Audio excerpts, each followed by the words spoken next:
Assalamualaikum warahmatullahi wabarakatuh. Mohon izin Bapak Joko Suharyanto, izin memperkenalkan diri. Saya Dava Muhammad Zikriansyah, mahasiswa Universitas Siberasia, program studi S1 PJJ Manajemen dengan NIM 2502010222290 dari kelas MJ 417. Kali ini izinkan saya mempresentasikan tugas saya mengenai kondisi kemiskinan dan pengangguran di era digital.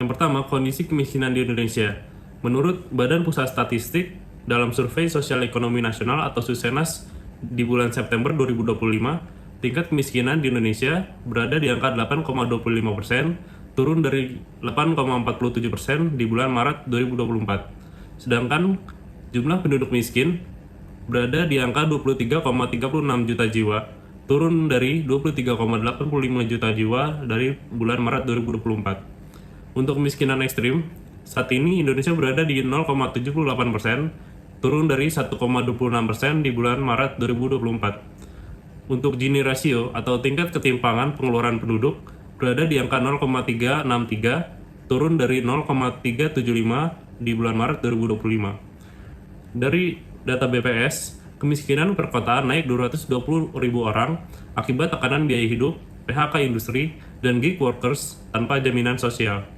Sektor manufaktur menyusut dari 26% pada tahun 2001 ke sekitar 18% di tahun 2024 terhadap PDB. Hal ini menekan lapangan kerja formal bagi pekerja berpendidikan rendah. Selanjutnya, pengangguran di Indonesia. Menurut Badan Pusat Statistik, dalam survei Angkatan Kerja Nasional atau Sakernas bulan Februari tahun 2026, total angkatan kerja di Indonesia sebanyak 154,91 jiwa, bertambah 1,86 juta dibanding Februari 2025. Penduduk pekerja sebesar 147,67 juta, meningkat 1,89 juta orang dibandingkan Februari 2025.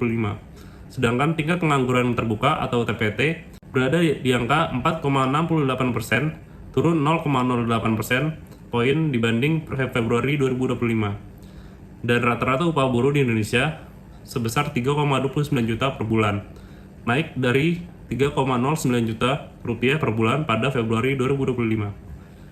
Dalam Sakernas, dari seluruh penduduk usia kerja, yaitu 15 tahun ke atas, sekitar 71 dari 100 orang merupakan angkatan kerja atau sudah aktif di pasar kerja. Lapangan usaha dengan penyerapan tenaga kerja terbesar adalah pertanian, kehutanan, dan perikanan, yaitu sebesar 42,49 juta orang atau sebesar 28,78%. Indonesia di era digital.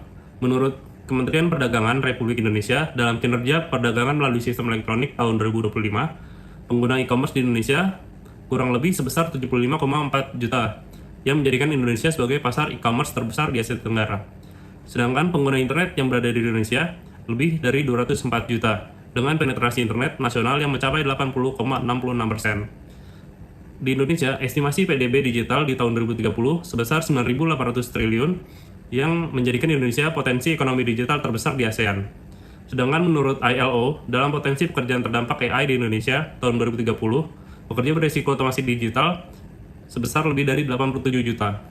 Pertumbuhan ekonomi digital lebih dari 40% per tahun, jauh di atas pertumbuhan ekonomi konvensional, yang sebesar 5,11% menurut data BPS tahun 2025. Untuk kesenjangan digital atau digital divide, 22% daerah 3T di Indonesia masih blank spot, sehingga berdampak pada ketimbangan akses ekonomi. Untuk hubungan antara teori dan realitas di Indonesia, yang pertama dalam kebijakan fiskal dan kemiskinan. Teorinya, menurut Sadono Sukirno, kebijakan fiskal bertujuan menciptakan kesempatan kerja, mengentaskan kemiskinan, dan mendistribusikan pendapatan nasional. Anggaran defisit dapat digunakan sebagai stimulus fiskal pada saat perekonomian lesu. Sementara dalam realitasnya, defisit APBN tahun 2024 dijaga 2,29% terhadap PDB. Untuk program fiskal seperti kredit usaha rakyat sebesar 300 triliun rupiah, program keluarga harapan, kartu sembako, BLT, dan subsidi energi berkontribusi menurunkan kemiskinan dari 8,47% di bulan Maret 2024 ke 8,25% pada bulan September 2025. Untuk tax ratio, Indonesia berada di angka 10,4% yang tergolong rendah untuk membiayai penuh program perlindungan sosial. Alokasi APBN untuk pendidikan sudah dialokasikan sebesar 20%, namun kualitas SDM dan relevansi vokasi belum siap merespons kebutuhan industri digital.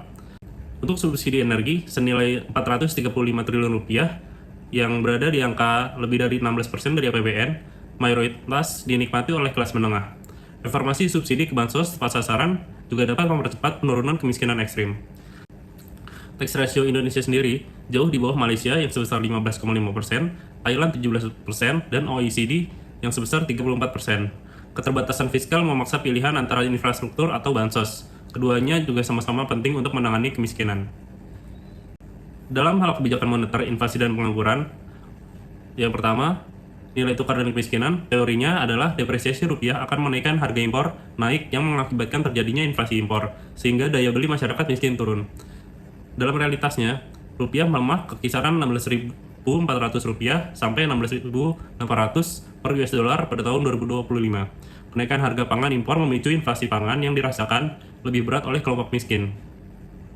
Dalam kurva Phillips yang menunjukkan inflasi dan pengangguran, teorinya adalah ada trade-off antara inflasi dan pengangguran. Kebijakan moneter ekspansif seperti BI rate yang turun mendorong kredit, investasi, dan lapangan kerja, tetapi juga berpotensi menaikkan inflasi. Realitasnya, BI rate terjaga di 5,75%. Inflasi November 2025 sebesar 2,72% year on year dalam target 2,5% dengan deviasi 1%. TPT atau tingkat pengangguran terbuka turun ke 4,68% sehingga trade-off terjaga dengan baik. Selanjutnya untuk utang luar negeri dan pembangunan inklusif, dalam nilai tukar dan kemiskinan, teorinya, utang produktif mendukung pembangunan sehingga menutup defisit fiskal, membangun infrastruktur, dan mengakselerasi pertumbuhan ekonomi. Dalam realitasnya, proyek prioritas seperti jalan tol 2.700 km, MRT Jakarta, dan bandara baru didanai sebagian melalui surat utang negara dan pinjaman produktif. Multiplier ekonomi ini menciptakan lapangan kerja lokal. Dalam teori Fisher Paradox, semakin banyak cicilan utang, semakin besar akumulasi utang. Biaya bunga mengerus ruang fiskal untuk belanja produktif. Realitanya, pembayaran bunga utang di tahun 2024 mencapai 497 triliun rupiah atau sebesar 14,6% dari APBN.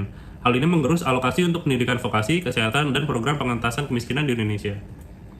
Kemudian, untuk solusi dan rekomendasi terhadap kemiskinan dan pengangguran di era digital, yang pertama, reformasi perpajakan untuk ekonomi digital yang dapat dilakukan dengan perluasan basis pajak dengan pajak platform digital, e-commerce, dan gig ekonomi. Lalu, implementasi pajak karbon bertahap sebagai sumber fiskal baru, modernisasi DJP via sistem Cortex untuk menutup tax gap, serta target tax ratio 15% dari PDB dalam 5 tahun melalui formalisasi sektor informal. Selanjutnya, melakukan transformasi pendidikan dan vokasi digital dengan melakukan revisi kurikulum SMK dan Politeknik yang fokus pada AI, coding, data analytics, dan juga green skill. Kemudian program magang industri teknologi juga wajib untuk mahasiswa vokasi dan memberikan beasiswa vokasi digital bagi penduduk miskin usia produktif di daerah 3T. Regulasi AI dan platform digital berkeadilan juga perlu dilakukan dengan regulasi ketenagakerjaan gig workers seperti jaminan sosial minimum bagi driver online dan freelancer, serta membuat kebijakan digital tax yang adil untuk perusahaan multinasional digital.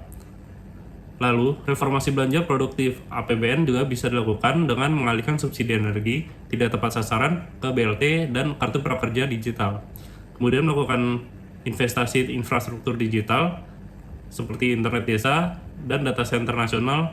Kemudian membuat program padat karya teknologi seperti subsidi adopsi teknologi bagi UMKM. Solusi selanjutnya, dengan melakukan integrasi data terpadu kesejahteraan sosial atau DTKS dengan NIK, BPJS, dan data BPS untuk menghilangkan permasalahan data pada penerima program bantuan sosial dan kebijakan lainnya.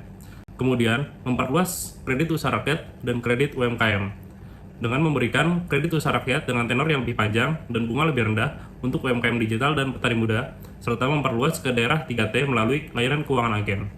Lalu, membuat pasar modal inklusif yang memudahkan investasi saham dan reksadana bagi generasi muda melalui super app dan melakukan edukasi investasi terintegrasi dengan program Kartu Prakerja dan berkoordinasi antara Bank Indonesia, Kementerian Keuangan, dan OJK dengan sinkronisasi kebijakan suku bunga, subsidi, dan bantuan sosial untuk menjaga inflasi sekaligus melindungi daya beli masyarakat miskin.